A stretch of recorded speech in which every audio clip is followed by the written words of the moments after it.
Usapin na po ito ng bayan at mamamayan. At ang mamamayan ay masyado ng agrabyado. Hindi po namin kayo kalaban. Hindi po kami nandito para manakit. Wala po kami mga dalang kung ano-ano dito. At dala lang namin dito ay ang aming karapatan at kalayaan magsalita. Para lamang po sa next generation. Ako po OFW advocate. Hindi po ako politiko. Pero tumutulong po ako sa mga distress OFW na napapabayaan sa ibang bansa. Hindi po kami narito para maggulo. Narito po kami para makiusap. We are peaceful citizens. Kaya sana maunawaan nyo naman po. Naunawaan po namin kayo. Trabaho nyo po ang peace and order. Pero karapatan namin, ipaglaban ang karapatan ng aming mga anak, ng aming mga kapo. Hindi po kami naggugulo. This is a matter of right and freedom.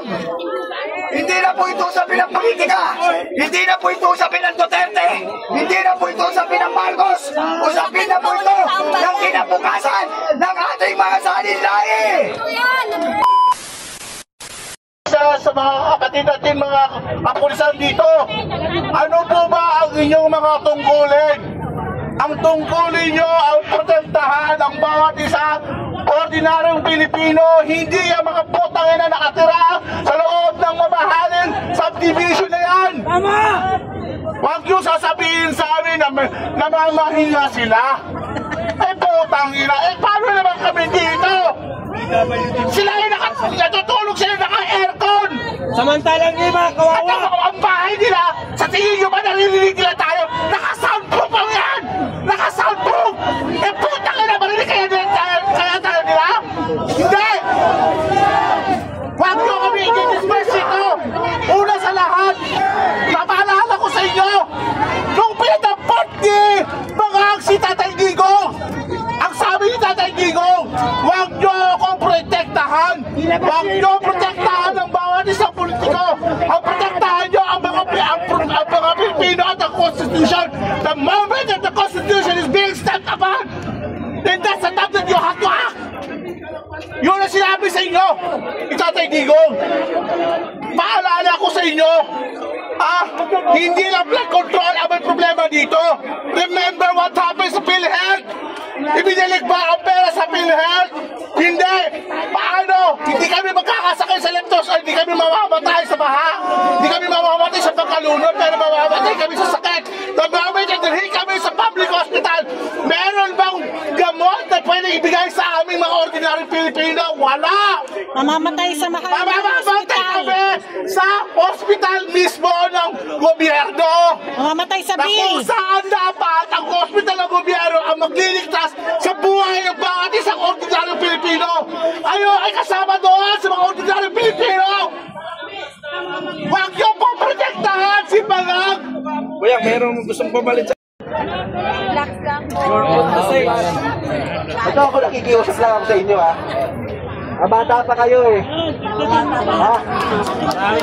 ito guwapo. Kaya guwapo. Sayang. Sayang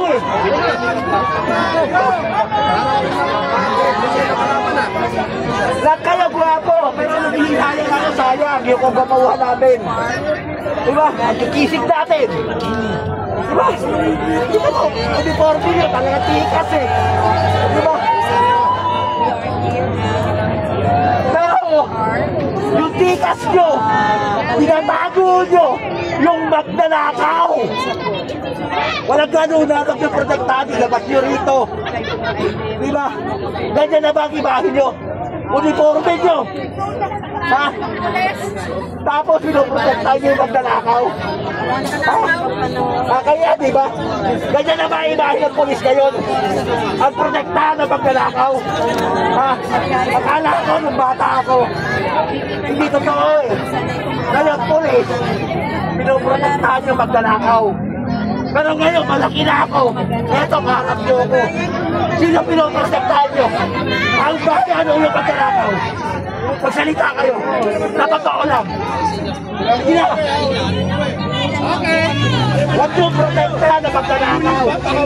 Ulitin nyo. Labas nyo rito. Kanyang. Diba? Hulihin nyo! Inuutosan kayo ng taong bayan. Hulihin nyo na ngayon ang magnanakaw at ilabas nyo rito.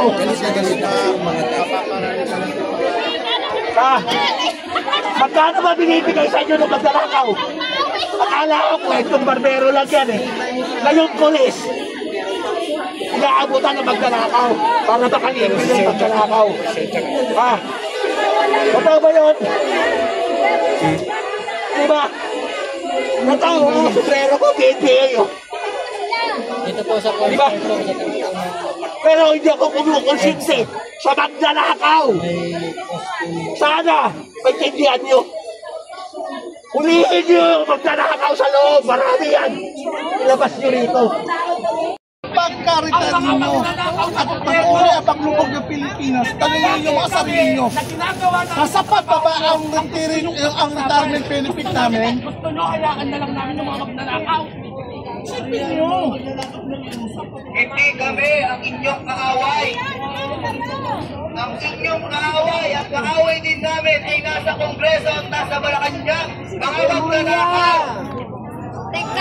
Isipin nyo, umupo si Remulla, wala sa konstitusyon yun.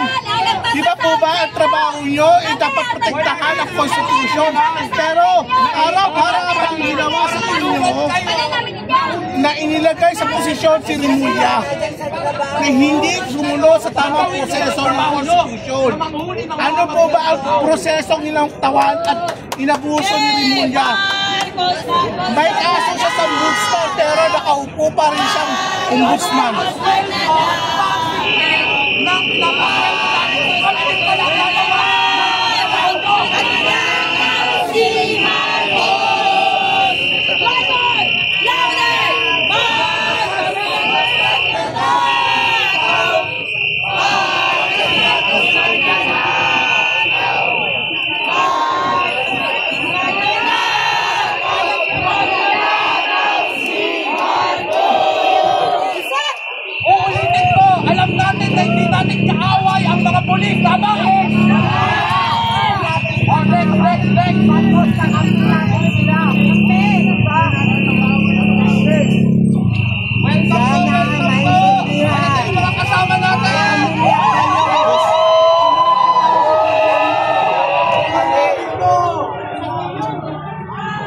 Bigyan nyo kami ng daan.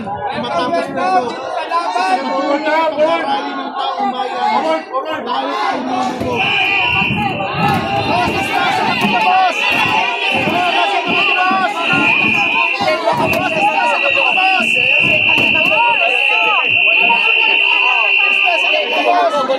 Medyo matagal na rin po tayo. Baka po pwede niya sinawag po natin po. Kami uuwi.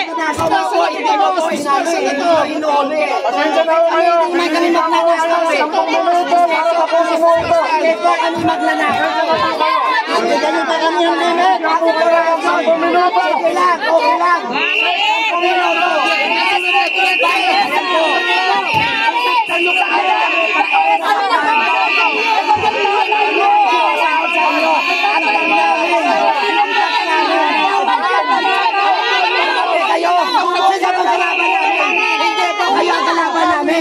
Hindi po kayo, sir. Hindi kayo, sir, ang kalaban namin. Hindi po, ito po. Panibigyan kami ng 10 minuto daw. 10 minuto. Kung gaano.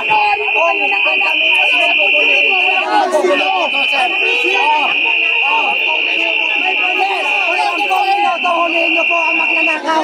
Na bilyon-bilyon sa money. Kami ang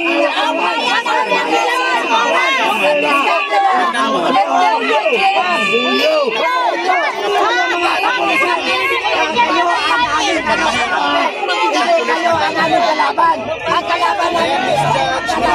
Salamat. Nagkatensyon na po dito, Miss Jan. Nagkatensyon na po. Ang ating mga opisyal ay nakatakot sa magnanakaw. Sila ang sabi ko nga, panagat pero Kayo ay pipilitin nyo kami manggugulo.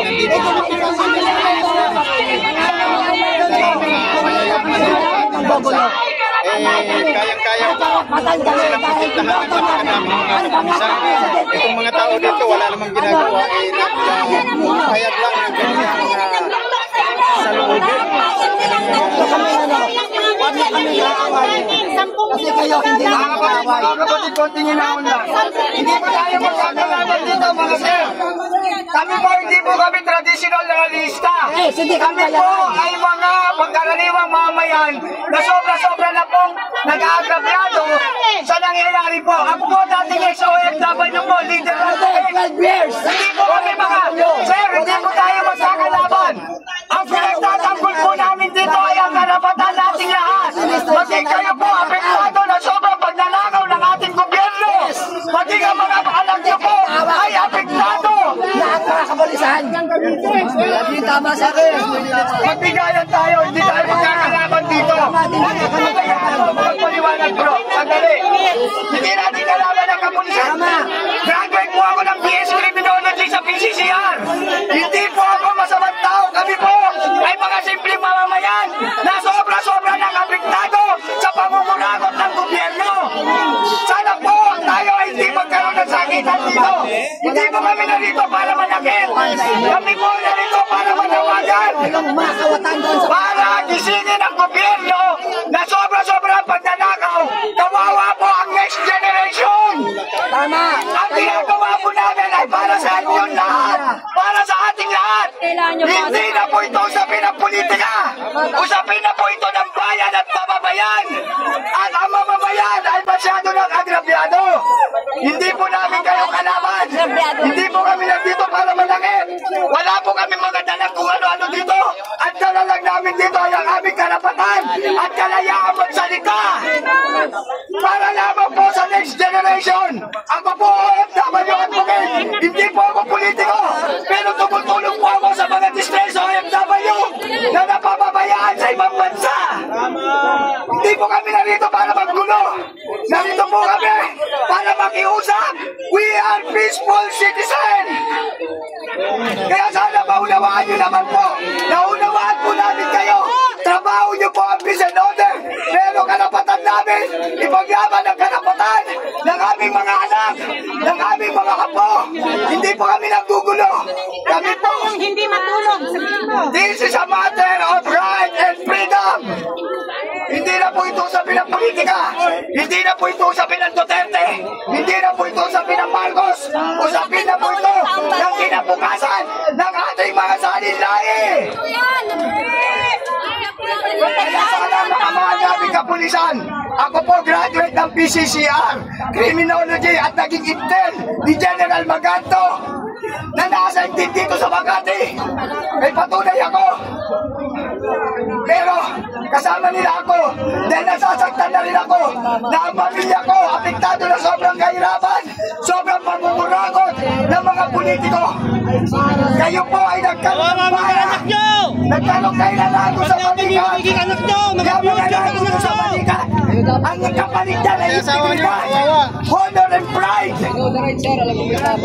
Ipagtanggol nyo ang mamamayan. Hindi po kayo naka-specify sa Pangulo. Hindi po kayo naka-specify sa senador. Hindi po kayo naka-specify sa congressman. Kayo po ay naglilingkod para sa bansa at mamamayan. Military. Yan. Handa kaming hindi Handa matulog. kami lahat ay Mga sir, mga sir, kami po ay narito. Hindi para manggulo.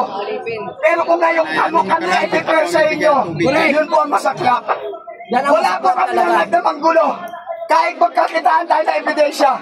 Galing po ako sa ibang bansa. Hindi po ako manggugulo rito. Wala kaming ano dito, wala kaming dala dito. Puro ang namin ito, damit. Hindi po kami. may lisensya ako. Hindi po kami mga. Wala kaming armas. Mga ID. Mga ID kami, mga Huwag ID nyo naman kami palayasin dito. Nagigitil ako ni General Maganto. Hindi po ako masamang tao. Kami po ay narito lamang para manawagan. Pakiusap ko po, hindi po kami gagawa ng gulo, pero wag niyo po kami pilitin na gumawa ng gulo. Kung gusto nyo ng kapayapaan, mas lalong gusto namin. Kaya kami nandito para lang gisingin ang mga politiko na nangunguragot. Sana maunawaan nyo ang kalagayan ng bansa. Hindi na po ito sa politika. Usapin lang po ito ng karapatan ng